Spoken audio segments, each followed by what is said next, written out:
मित्रों, आप देख रहे हैं आजीवक न्यूज। मैं जर्नलिस्ट अनिल राठौर। मित्रों, बस्ती जिले के नेता मंडी में हम अभी मौजूद हैं।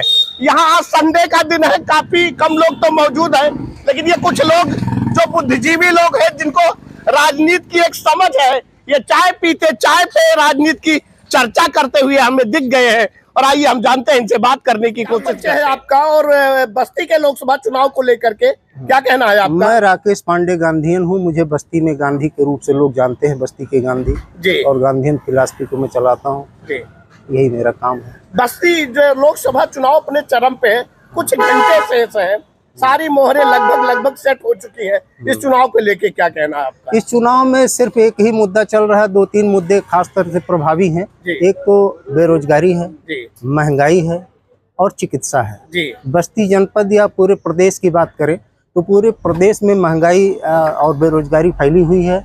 बस्ती में चिकित्सा का अभाव है। अभी बिहार की बात करें तो 2-3 महीने पहले तेजस्वी की सरकार ने 2 लाख नौकरियां दी हैं जी। और जैसे ही वो दूसरे गवर्नमेंट में गए हैं नीतीश बाबू, दूसरा एग्जाम हुआ, पेपर लीक हो गया, मतलब वो नौकरियां नहीं देना चाहते हैं जी। बस्ती जनपद के हर गांव से या कह सकते हैं 200-300 बालक बालिकाएं वहां नौकरी कर रही हैं, उनको रोजगार मिल रहा है। तो मुद्दा सिर्फ ये नहीं है 5 किलो राशन ही हमारे मसले हल नहीं करेंगे। हमारे मसले हल करेंगे बेरोजगारी अगर ना हो, महंगाई ना हो और चिकित्सा की सुविधाएं। इन्हीं मुद्दों पर ये चुनाव होने जा रहा है। सर, आप शिक्षा, स्वास्थ्य और रोजगार को लेकर बात कर रहे हैं। नरेंद्र मोदी की वर्तमान की सरकार कहती है कि हमारा काम तो सिर्फ धर्म से चल जाएगा, और आप कह रहे हैं तो मैं कह रहा हूँ कि हर घर में एक राम मंदिर भव्य बना दिया जाए जी। हर घर में 10 बीघे में एक मंदिर बना दिया जाए, तो क्या उससे हमारे पेट की भूख शांत हो जाएगी? मुद्दा धर्म का तो है जरूर, कुछ लोगों में उत्साह जरूर है, लेकिन उनको भी इसकी समझ है कि अगर रोजगार नहीं होगा, बेरोजगारी रहेगी, तो हम भूखों मर जाएंगे। तो ये मुद्दे आज बस्ती जनपद में हावी हैं। और राहुल गांधी की बात करें या विपक्षी की बात करें, जो लोग लड़ रहे हैं, उन्होंने महिलाओं के लिए जो 8,500 रुपया हर महीने खटाखट खाते में डालने का काम किया है। इससे गरीब महिलाएं और दलित महिलाएं, मैं तो तमाम दलित महिलाओं में गया हूँ, वो भी आज गठबंधन को वोट देने के लिए तैयार है।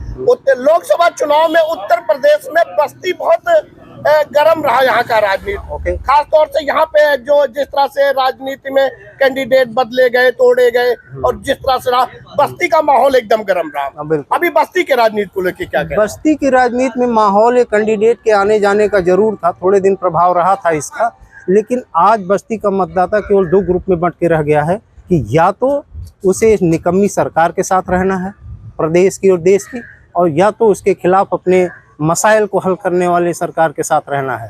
तो मैं समझता हूं कि ये जो विपक्षी है, गठबंधन की सरकार है, ये जनता, गरीबों और बेरोजगारों के मसाइल को हल करेगी जी। सर, यहाँ बहुजन समाज पार्टी का भी कैंडिडेट लवकुश पटेल के रूप में एक मौजूद है। उनका है, उनके बसपा के कुछ वोट होंगे, लेकिन मैं तो इसी को देखने के लिए कई गाँव में दलित बस्तियों में गया था, तो वहाँ की महिलाओं ने कहा कि भाई अब की बार तो वोट संविधान का कोई मामला लोग बता रहे हैं, इसका खतरा है।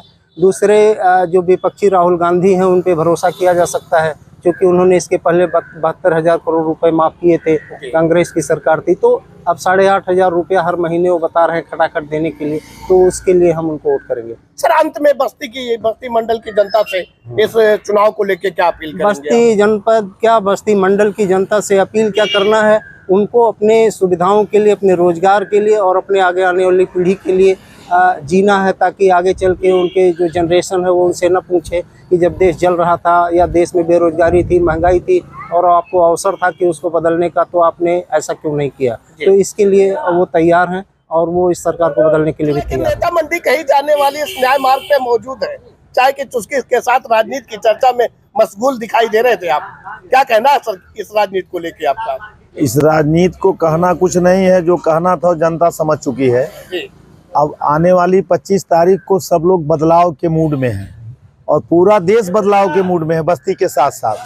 और मुझे तो लगता है कि 200 के अंदर 400 पार का नारा फुस हो चुका है। अब 400 हार देखें, ये 400 पार भूल जाएं। अब इंडिया गठबंधन की सरकार बनने वाली है। इन लोगों का बुरिया बिस्तर जनता ने बांट दिया, इसलिए इंडिया गठबंधन पर विश्वास कर रही है। कि पिछली मनमोहन सिंह की सरकार थी, उसमें मनमोहन सिंह जी ने किसानों के, जो किसान आत्महत्या कर रहा था, कृषि ऋण को लेके तमाम मसाइल थे उनके, 72,000 करोड़ किसानों का माफ किया उस सरकार ने। उस सरकार पे जनता का भरोसा है।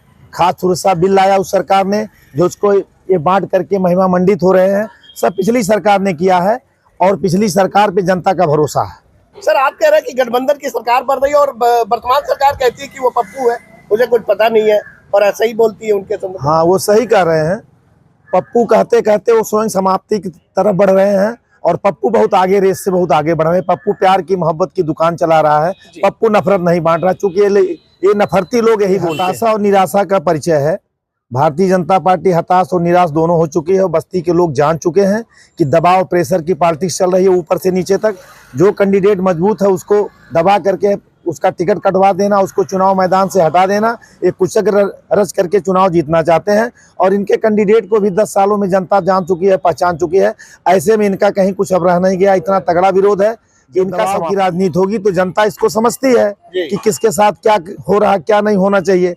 तो अब जो इन्होंने कैंडिडेट दे दिया वो कैंडिडेट एक तरीके से डमी है और लड़ाई आमने सामने, सीधी लड़ाई में इंडिया गठबंधन रामप्रसाद चौधरी की विजय हो रही है। यहाँ गठबंधन जीतेगा, पूरे देश में गठबंधन जीतेगा। सर क्या परिचय है आपका और बस्ती की राजनीति को लेकर के क्या कहना है आपका? मैं अवधेश सिंह, उत्तर प्रदेश कांग्रेस कमेटी सहकारिता प्रकोष्ठ का प्रवक्ता हूँ जी।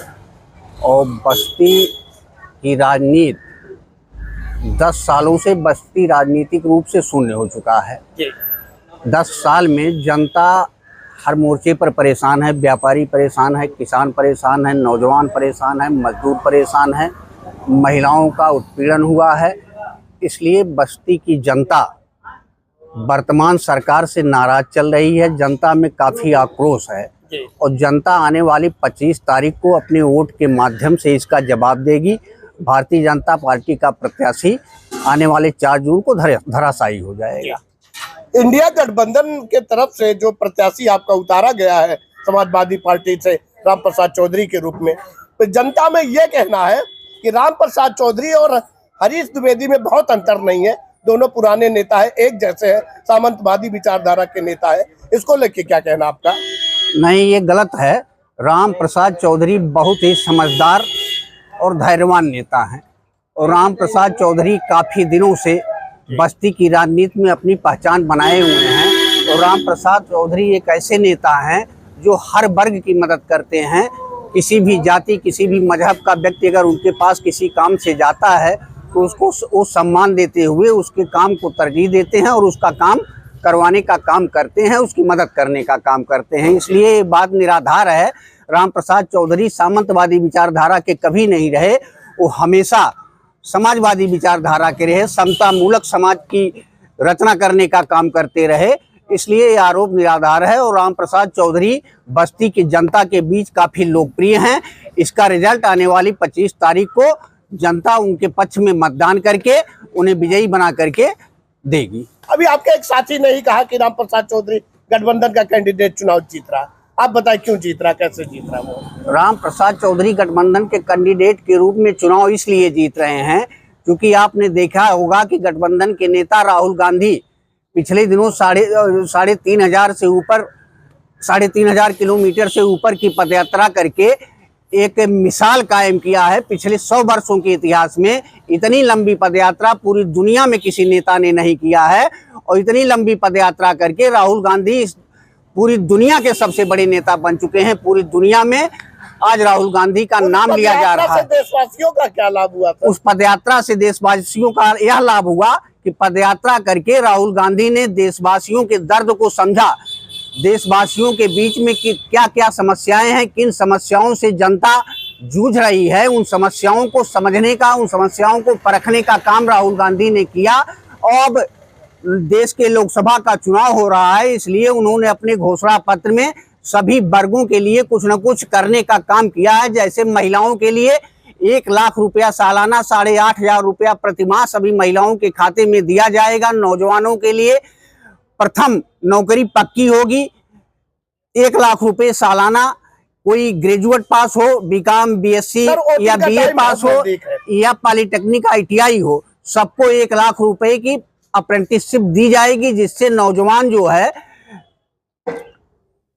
अनुभवी होगा, अनुभव हासिल करके वो आगे नौकरी हासिल करने में उसे आसानी होगी। वोटिंग का टाइम बहुत नजदीक है, हाँ, निश्चित आम जनमानस से क्या अपील करें? निश्चित रूप से वोटिंग का टाइम काफी नजदीक है। आम जनमानस से मैं अपील करना चाहूंगा कि देश से बेरोजगारी को हटाने के लिए, महंगाई को हटाने के लिए, किसानों के ऊपर से जीएसटी हटाने के लिए, महिलाओं का उत्पीड़न बंद करने के लिए और देश में अमन चैन और खुशहाली लाने के लिए, नफरत का माहौल खत्म करने के लिए देश की जनता, खासतौर से बस्ती की जनता से मैं चाहूंगा कि इंडिया गठबंधन के पक्ष में मतदान करके देश में इंडिया गठबंधन की सरकार बनाए, जिससे देश में अमन चैन शांति कायम हो। क्या परिचय सर आपका? अवधेश सिंह, प्रवक्ता, उत्तर प्रदेश कांग्रेस कमेटी सहकारिता प्रकोष्ठ। Thank you.